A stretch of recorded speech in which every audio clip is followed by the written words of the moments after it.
भाई लोग स्वस्थ होंगे, मस्त होंगे, मन से पढ़ाई करते होंगे। चलिए आज लेक्चर 3 है।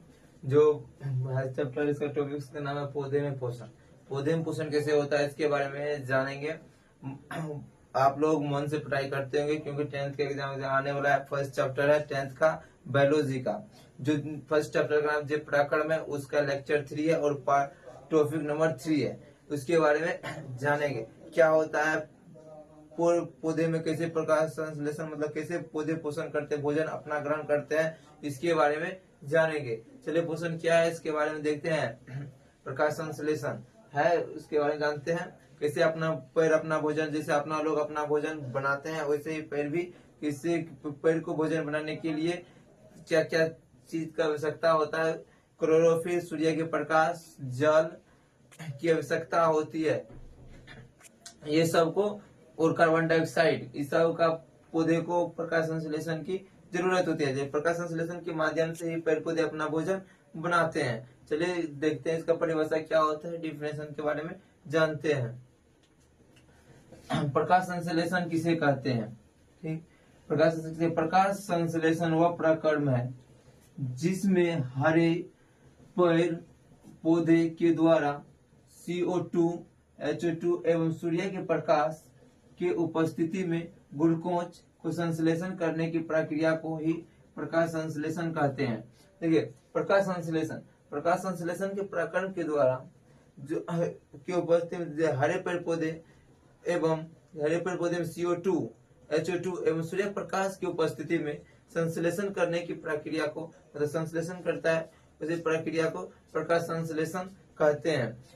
इसके माध्यम से ही, प्रकाश संश्लेषण के माध्यम से ही हरे पेड़ पौधे अपना भोजन बनाते हैं। चलिए इसका समीकरण, प्रकाश संश्लेषण के रासायनिक समीकरण इस प्रकार है। जैसे CO2 प्लस 12H2O सनलाइट बटा क्लोरोफिल, इस साइड आया तो क्या ग्लूकोज, ऑक्सीजन 6 है, जैसे ऑक्सीजन हो गया, कार्बन डाइऑक्साइड होने जाए CO2 प्लस HO2H2O सनलाइट बटा क्लोरोफिल C6H12O6 प्लस 6O2 इधर संतुलित करने के लिए 6H2O होता है। और इसका टॉपिक है चलिए इसके कारण और जानते हैं। प्रकाश संश्लेषण चलो बता दिए थे। प्रकाश संश्लेषण क्या? प्रकाश संश्लेषण वह प्रक्रम है जिसमें हरे पेड़ पौधे द्वारा CO2, HO2 एवं सूर्य के प्रकाश की उपस्थिति में संश्लेषण करने की प्रक्रिया को प्रकाश संश्लेषण कहते हैं।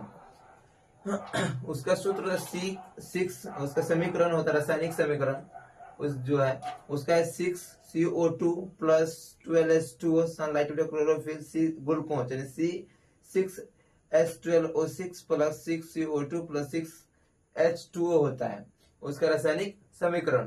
चलिए इसका कुछ इंपोर्टेंट पॉइंट है उसके बारे में देखते हैं। क्या क्या इंपोर्टेंट पॉइंट है उसके बारे में जानना है। कैसे कैसे पता चलेगा प्रकाश पौधे में भोजन कैसे प्राप्त होता है, चलिए देखते हैं।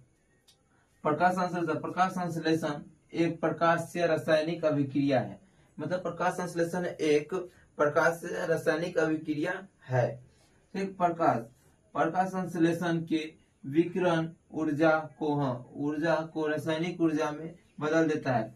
विकिरण मतलब प्रकाश संश्लेषण विकिरण ऊर्जा को, भौतिक ऊर्जा को रासायनिक ऊर्जा में बदल देता है। ठीक, और प्रकाश संश्लेषण के दौरान बना भोजन को ग्लूकोज के रूप में संचित रहता है।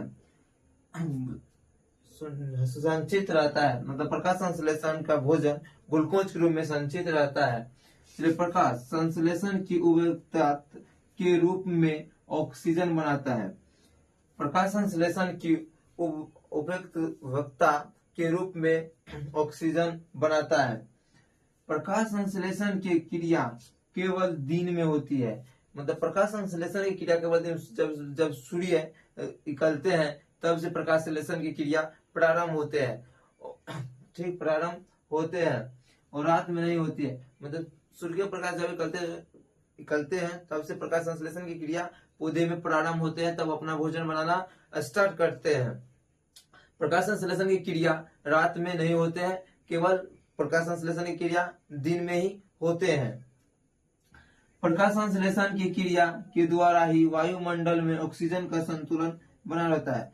प्रकाश जैसे कि जब भोजन बनाएंगे तब प्रकाश संश्लेषण, जब ऑक्सीजन चलता है तब ऑक्सीजन को छोड़ेंगे तो अपना लोग कार्बन डाइऑक्साइड छोड़ते हैं। तो इसीलिए प्रकाश संश्लेषण की उपस्थिति में जब पेड़ पौधे भोजन बनाते हैं और प्रकाश जब सूर्य करते हैं तो इसके उपस्थिति में वायुमंडल और हवा में ऑक्सीजन का संतुलन बना रहता है। जब ऑक्सीजन का संतुलन बना रहता है और कुछ 2-4 पॉइंट उसके बारे में भी जानते हैं। प्रकाश संश्लेषण की प्रक्रिया के आदि से अंत तक क्लोरोफिल्टा में ही मौजूद होते हैं और पत्तियों को प्रकाश संश्लेषण के अंग एवं हरित लवकों को प्रकाश संश्लेषी अंग कहा जाता है। मतलब पत्तियों को प्रकाश संश्लेषी का हरित लवक या क्लोरोफिल इसका अंग कहा जाता है। तो प्रकाश संश्लेषण की क्रिया के दौरान ही ऑक्सीजन मुक्त होते हैं। प्रकाश संश्लेषण क्लोरोफिल अणुओं के प्रकाश संश्लेषण इकाई कहते हैं। क्लोरोफिल को प्रकाश संश्लेषण की को इकाई कहते हैं। चलिए आज तक कहीं तक है। चलिए मिलते हैं नेक्स्ट क्लास में। आप मन से पढ़ाई करते हुए जहाँ डाउट होता है आप लोग कमेंट करके सवाल कीजिए और हम उसको सोल्व करके आपको बताएंगे। चलिए आज तक कहीं तक रहते हैं। नेक्स्ट क्लास में मिलते हैं। जुड़े रहिए। Thank you.